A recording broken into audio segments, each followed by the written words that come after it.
बिस्मिल्लाहिर्रहमानिर्रहीम।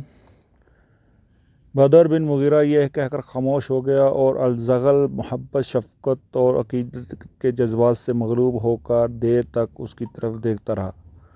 बिलाखिर उसने कहा, मुगीरा के बेटे से मुझे यही तवक्को थी। नौजवान, मुबारक हैं वो चरागाहें जहाँ तुम्हारे घोड़े चरते हैं, मुबारक हैं वो दरख्त जिनकी छाँव में तुम सोते हो।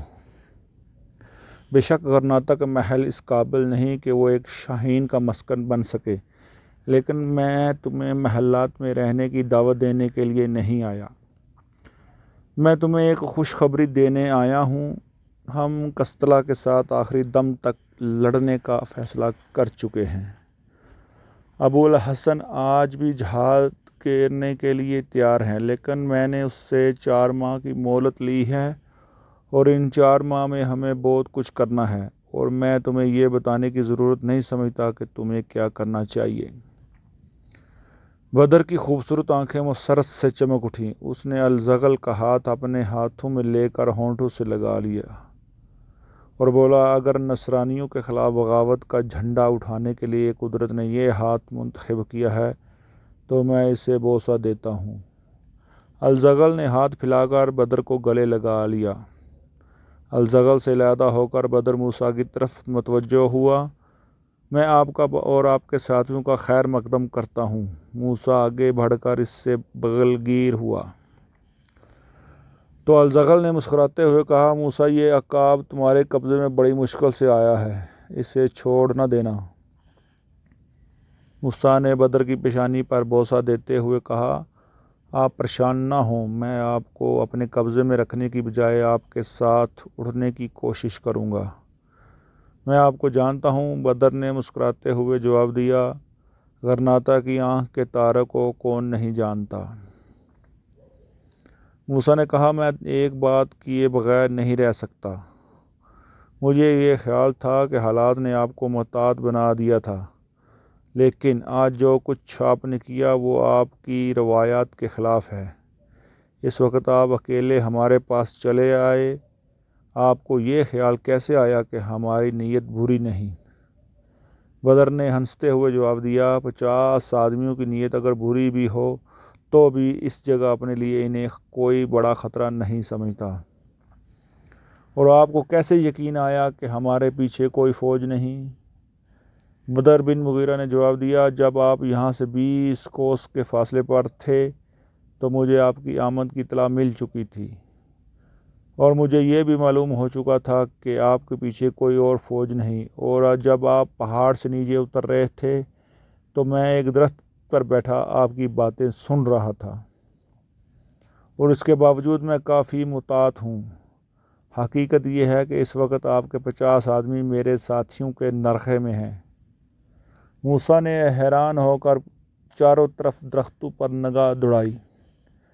बदर ने मुस्कुराते हुए कहा, जिसे हदफ देख सके हम उसे तीर नहीं कहते। मैं आपकी तशवीश दूर किए देता हूँ। यह कहकर उसने तरकश से तीर निकालकर कमान पर चढ़ाया और पुल के करीब दरख्त के साथ लटके हुए तख्ते का निशाना करते हुए बुलंद आवाज़ में कहा, हमारे मुअज़्ज़ज़ मेहमान ये जानना चाहते हैं कि इस वक्त यहाँ कितने अक्काब मौजूद हैं। तख्ता तुम्हारा हदफ है। होशियार। जूँ ही बदर बिन मुगीरा की कमान से एक तीर निकलकर तख्ते में प्रवेश हुआ, मुख्तलिफ तरफ से तीरों की बौछार आई और तमाम तख्ता तीरों से भर गया। दरख्तों के कटे हुए पत्ते हवा में उड़ रहे थे। मूसा ने हैरान होकर कहा, तो हमारे पीछे भी दरख्तों पर तुम्हारे आदमी हैं? हाँ, और आपके आगे भी तख्ते की दूसरी तरफ आप इससे ज़्यादा तीर पाएंगे। अलज़गल ने कहा, मूसा, इस नौजवान से हमें बहुत कुछ सीखना है। मैं चंद दिन के लिए फ़ौज के चंद सालार यहाँ भेज दूँगा। मैं इसके सामने बहुत सी तजावीज़ पेश करना चाहता हूँ, और हमारा इरादा है कि हम आज ही वापस चले जाएं। बदर बिन मुगीरा ने कहा, मुझे माफ़ कीजिए, मैंने आपको इतनी देर यहाँ ठहराए रखा।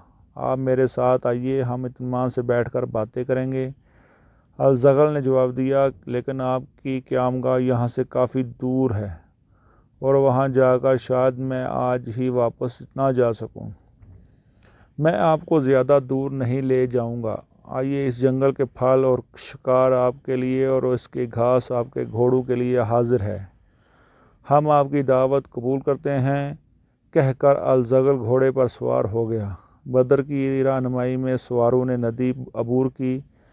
دوسرے کنارے پہنچ کر بدر نے بلند آواز میں اپنے ساتھیوں کو حاضر ہونے کا حکم دیا، اور آن کی آن میں قریباً 200 تیر انداز ندی کے آس پاس دونوں کناروں کے درختوں سے نیچے کود کر اس کے گرد جمع ہو گئے۔ ایک سرپٹ سوار جنگل میں چھپتی ہوئی سڑک پر نمودار ہوا۔ بدر کے تیر اندازوں اور الزغل کے سپاہیوں کے قریب پہنچ کر اس نے گھوڑا روکا اور مذہب سا ہو کر ان کی طرف دیکھنے لگا۔ اس کی عمر 22 سال کے لگ بھگ معلوم ہوتی تھی۔ اس کی شکل و شباہت اور رنگ خاص عربی نسل یا بربری مسلمانوں کی بجائے مخلوط نسل کے اسپانوی باشندوں سے ملتا تھا۔ اس کے چہرے سے سپاہیانہ جبروت سے زیادہ علم اور ذہانت مترشح تھی۔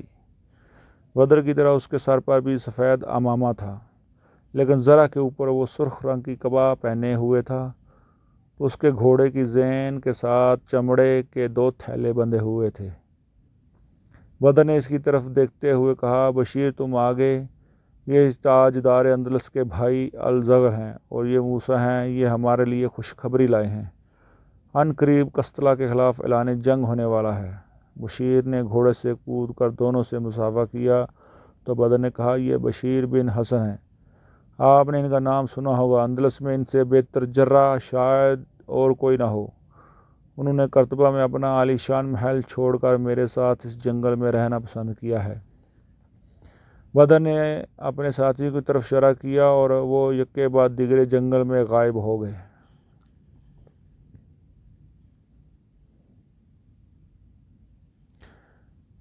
اگر آپ کو ہماری یہ ویڈیو پسند آئے تو لائک اور کامنٹ ضرور کریں، اور ہمارے چینل کو سبسکرائب ضرور کریں۔ آپ سب کا شکریہ۔